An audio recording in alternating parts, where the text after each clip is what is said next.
Hey everybody, welcome back to my channel. Today we're building a floating shelf for my kitchen, and here's kind of how it works. So I want this shelf to be 1.5 inches thick, but buying a piece of wood that thick is extremely expensive. So what I'm doing instead is I'm gonna use 2 sheets of plywood, which are both 3/4 inch, glue them together, and that will make my thickness, and it'll save a lot of money, and I think maybe make it a little bit lighter too. So what I'm gonna do right now is I got these laid out on my workbench. I'm gonna put glue all along this board, and then I will just kind of go ahead, fold them on top of each other, clamp it down, and let it dry for like a day before I do anything else. So let's get started with that. For this project, I really wanted to use white oak, and they don't sell that at a lot of normal like hardware stores, so I had to go to a lumber yard, and thankfully while I was there, they helped me cut 2 strips that were both 12 inches wide, and this is really helpful, number 1 because it fit in my car better, but number 2 because cutting this by myself on a table saw would have been really difficult. So if you're ever at a hardware store or a lumber yard and you need to get some big cuts done, don't be afraid to ask. The next step in this process was to combine my 2 sheets of plywood together to make that one thicker piece of wood for my shelf. I used wood glue to do this. It's actually extremely strong. Sometimes wood glue is even stronger than screws and nails. So I have some really big shelves and I needed a lot of glue. So I just poured out the glue from my gallon jug onto the shelf and then used a mini high density foam roller to just smooth it out and make sure I got it onto every single part of the shelf. I only put the glue on one side, but I think in the future I would probably do it on both. Once I got that glue spread out, I just brought my one piece over, put it on top, and then this part is really important. You want to make sure you clamp these together so when they dry, they're drying like in the right way. I did not have a ton of clamps to do this with, so I ended up just grabbing really heavy things from around my garage and putting it on top of it just so that it had a little extra weight on there to push them together. Okay, I clamped it to the table after getting it all glued up with as many clamps as I had. And then I just started stacking super heavy things on top of it to hopefully help like push them together more. I'm just gonna let this sit overnight and then I'll come back and check on it tomorrow and hopefully it'll all be secure enough and everything like that. I let this dry for a full 24 hours. It dries pretty quickly, like in the first couple, but it doesn't fully cure for that whole day. So I came back one day later, took everything off, took off all of my clamps, and this is extremely strong. There is no way these 2 pieces of wood are coming apart, but I think I probably still would put the wood glue on both sides of the plywood if I do this again in the future. My shelf is extremely long. It's 95 inches and 3/4, and the sheet of plywood itself is 96, so I didn't need to cut that much off of it, but I did have enough wiggle room that I could cut a little sample piece just to make sure I was doing this right. My saw is not super big, so I wasn't able to cut this all in one go, so I had to put it down, cut, flip the board over, and then try to match up that cut again on the other side, which admittedly is a little bit more difficult, but it's definitely not impossible if you have a smaller saw like myself. Okay, that's pretty hard to cut, flip, and then cut again and get it perfectly, but I did pretty good. I mean, that looks pretty professional, and I could sand this little bit that's messed up there. And this side is also gonna be the side that's touching the cabinet, and so you won't see it. So what I think I'm actually gonna do is tape this with some painter's tape, and then when I cut through it, it should reduce the amount of like, kind of like frayed edges that you're seeing there. So I'm gonna tape it, measure one more time, cut it, and then hopefully I should be good to move on to the brackets. 2 things that really help you get a clean cut. Number 1 is having a saw blade with a lot of teeth on it because it usually makes a cleaner cut. And then number 2, this is like a little hack that I learned online. If you put painter's tape where you are going to cut, it sometimes helps reduce that tear out. So what I did is I just wrapped it around the end of my board. This is delicate tape that I had on hand, drew my line on top of that tape, and then I brought this over and made my cuts. Here's what the cut looked like without the tape, and here's what the cut looks like with the tape. That's insane. That's such a better cut. Okay, so here's the bracket, and these arms are what's actually gonna be inside of the shelf, and then this part attaches to the wall, to the studs. So I have to drill holes for these arms to go like literally into the shelf. So to do that, they send you this big bracket right here with these holes that you can drill down into, and they also send you this really big drill to do it. And then once you're done drilling all the holes, there's also this template, which you use a router on the inside of it, and that'll create like a little space for this bracket to hide inside of the shelf so that everything goes flush against the wall. In theory, that's how it's supposed to work. Let's see how it goes. I was very excited to try out using this bracket and template system because it makes it look just so much easier than the way that I've built floating shelves in the past, and it actually really was. So first thing you do is you screw on this whole template to the back of your shelf, and then you get that gigantic drill bit that they send out, and you drill down into each hole only about 3 inches. The arms of the shelf are longer than that. I think the arms are like 6 inches or so, but they just want you to drill a little bit into the hole using this template to start all of your holes and make sure that they are in the right spot. And then you can come back later and you make the holes deeper. My shelf is gonna be 95 inches and 3/4 or something like that, but the biggest bracket that they sell is 70. So I'm gonna use 2 46-inch brackets.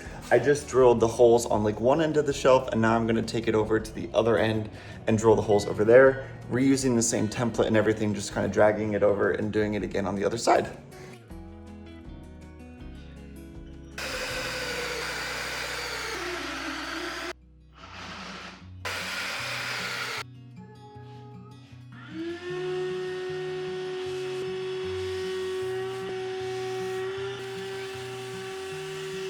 After you have all the pilot holes drilled into the shelf, you come back with your drill bit and you go down 6 inches into each hole. I think I actually went a little bit farther than 6 inches.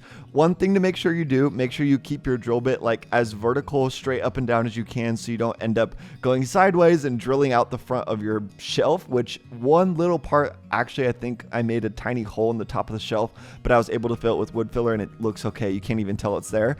But another thing to watch out for is sometimes the drill bit will get stuck in the hole, and it spun my drill bit around, and like the whole drill started spinning and hit me in the knee, and I got to the end of the shelf, which hurt a lot. So next time what I'm going to do is just go like little bit by little bit into the shelf and make sure I'm taking the drill bit in and out so it doesn't get stuck down there at the bottom. That's at least why I think it kept getting stuck, is because I just kept going super deep, super fast, and then it would just mess itself up. So don't do that if you try this out yourself.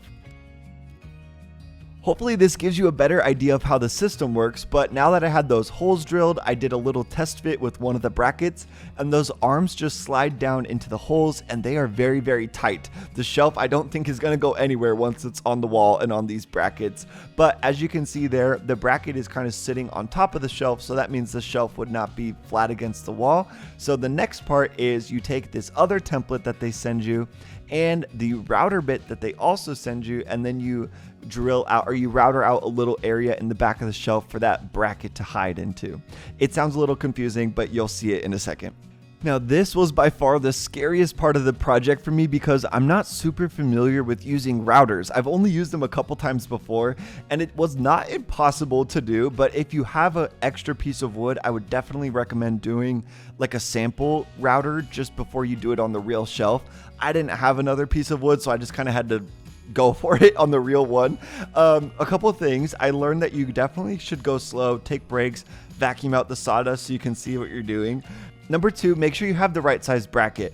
I actually think I bought one that was a little bit too big for my shelf, and I should have got one that was one size down, just because after I routed out this channel, I realized there was not a lot of like actual wood left on the top and bottom of the shelf, so it felt a little bit too thin there. But if I got a bracket that was a little bit smaller, it probably would have been better. That was so hard. I did it though. I routed everything, and the router, I think, basically just got too hot like while I was doing the second half of it, so I had to wait and let it cool down, and then I was able to finish it. But this looks so good. I tested it out with the bracket, and the bracket fits in the little channel that I made perfectly. So just imagine now that the bracket is like the other way around and the arms are going down into the shelf. This is gonna look so good. I did some math and I figured out exactly where I want my shelf to be, and now I'm gonna work on just mounting the bracket up onto the wall, and then once I'm done staining the shelf and all that kind of stuff, I'll basically just have to get some help sliding it onto place. Hanging up the brackets was honestly the easiest part of this project. You just have to figure out where your studs are, and then it has a line of holes on the top of the bracket and on the bottom. So when you find a stud, you just put a screw on the top and the bottom of the bracket wherever that stud is, and it's really strong on here, a lot stronger than any other floating shelf that I've ever made. And if you're just doing like a one bracket shelf, this is really easy. But because I'm using 2 brackets for my one shelf, I really had to make sure that they were level with each other for one. And then for 2, I had to make sure that I got the spacing exactly right so that all the arms of the brackets would line up with the holes of my shelves, and that then like the routed backs of the shelf would line up perfectly with the brackets as well. So it took a little bit of math to figure out, but I think I got them all in the right spot. All right, now I gotta work on covering up this kind of raw edge of the plywood, and I'm gonna glue on some edge banding. This is just a really, really thin piece of wood, and it has some glue on the back. So when you heat it up with an iron, it will stick to the plywood. And my mom and Ava are here. They're gonna help me do it. You definitely don't need 2 people to do this part of the project, but it did make it a lot easier because I was able to just hold up the piece of edge banding, and then my mom was able to use the iron to kind of put it into place. And if I wasn't there, I think that the piece would have started sliding around a little bit, so this was definitely helpful to have 2 hands. And just one little note, I do recommend putting a piece of aluminum foil in between the iron and the edge banding. It just helps make sure you don't get anything gross on either the edge banding or on your iron. One thing we did mess up is while we were doing this longer piece of the edge banding, we didn't realize that it was sliding away from the corner. So by the time we got to the end of the board, there was a little bit of a gap at the edge, and it just looked so bad, and there was literally no way to fix it. So we ended up having to take it off and redo this entire long edge, which was not fun. So definitely learn from my mistake and make sure that the thing is not sliding around while you do it. My favorite part of this edge banding process is using the edge trimmer to cut off any excess. It is just such a satisfying process. You slide this little blade across the top of the board and it just cuts it so precisely that it feels so satisfying. And honestly, I could just look at this and do this all day long. Thankfully, my fam was in town while I was working on this project, so my sister helped me do a little bit of experimenting with stains, and I wanted to get this board to look pretty similar to the new floors that I installed in my house, which is kind of like a lighter oak color. So what we decided to do was a 1 coat of weathered oak, and then my sister would wipe it off immediately after I put it on there, so it really didn't sit on the board too long. Then we let that coat of stain dry a little bit. I think we waited 1 hour or so, and then we came back in and did another coat of stain called Simply White, and the goal here was just to kind of remove some of that gray from the weathered oak color. And I was freaking out a little bit while we were putting the white on because it was just so not looking like I wanted it to, and it was just bringing out all the grain and making the grain look super white. But as soon as it dried, it really evened out and made this look perfect. It honestly looks just like my floors. I'm really impressed with this. Just to protect the wood, the next step was to add a satin clear coat on top of it. This will help make sure the wood is just protected from anything that gets on it. And then 2, it makes it really easy to clean the board off as well. I've been working on putting the clear coat on the shelf, which has been honestly kind of difficult because it's so hot in Texas in the summer. And you're not able to put the clear coat on if it's over 90 degrees outside, and it's always 90 degrees outside. So it's like 6:30 a.m. right now, or like maybe closer to 7. And I have to wake up so early to do the coat because it's the only time that's like not hot. So I've actually already done a whole coat of this, sanded it, wiped off all the dust, and this is my second coat, which I think is gonna be the last coat. And then I have some family visiting, and so they're gonna help me hold it up and put it into place today. I'm so excited and also tired because I don't really wake up this early. If you're using this bracket system and you can avoid installing your shelf touching something on either side, it will be a lot easier. But my shelf was going to be like basically free floating on that right side and then touching the pantry on the left, which made it so much harder to install because I had no wiggle room left to right while installing the shelf. It had to go straight onto the brackets, and basically that made it really hard not to scratch the cabinet because it was like rubbing against the cabinet. So this definitely like is something you could avoid if you're maybe having smaller shelves and they're not touching something on both sides or one side. But we were able to get it in there. It just was really difficult to do and just ended up taking a lot of bashing into place with our hands and a rubber mallet. All right, here is a refresher of what the kitchen looked like when I started my big renovation, and here it is now with the new floating shelf.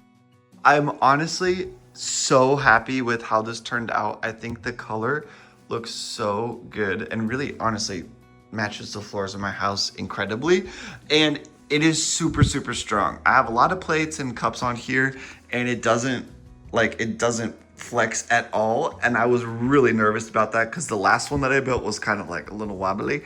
But the only thing that I messed up is I didn't take into account the fact that the wall bows in here and my shelf is flat. So there is like a little gap on that part of the wall. But once this gets tiled, I don't think it'll make a difference because you won't really see that gap anymore. You'll just see the tile. So I don't think it's really a problem, but the way that a lot of people fix that is by scribing their board to the wall.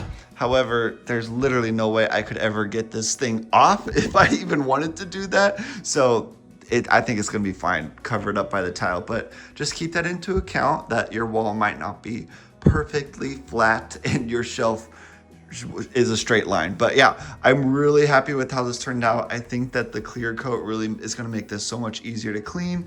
And I think that this edge banding is just so professional looking. It honestly looks like one piece of wood. It's really hard to tell that it's like plywood and then a different sheet of edge banding on there. It's covering that up. So a really good way to save money, and I think this turned out incredibly. I hope you enjoyed this little floating shelf tutorial. I'm honestly very impressed with how this came out, and it's very strong. I've checked it probably 100 million times since I put it up, and it does not feel like it's wobbly at all. And I'm really happy with how it turned out. So thank you for watching this. If you're ever thinking about doing floating shelves, I liked using that bracket system, and I think it made it a lot easier than the ways that I've tried it in the past. So I'll link everything I use down below in the caption so you can try it out yourself too. And if you like DIY home renovation kind of project, you're in the right place. Make sure to subscribe to my channel so you can see more updates from my 1970s fixer-upper. My next thing that I'm gonna be working on is figuring out like the lights to put up there